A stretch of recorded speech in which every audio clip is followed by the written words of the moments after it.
ও মামা, দেখো আমি নতুন ফোন কিনেছি। তুই ভালো আছিস, ইনকাম করছিস, খরচা করছিস, মায়ের হাতে তো 10 টাকা দিয়েও দেখলি না। এই নাও।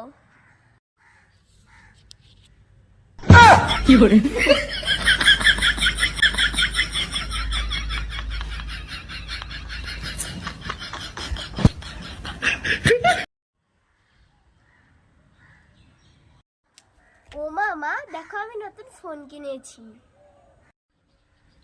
তুই ভালো আছিস, ইনকাম করছিস, খরচা করছিস, মায়ের হাতে তো 10 টাকা দিয়েও দেখলি না।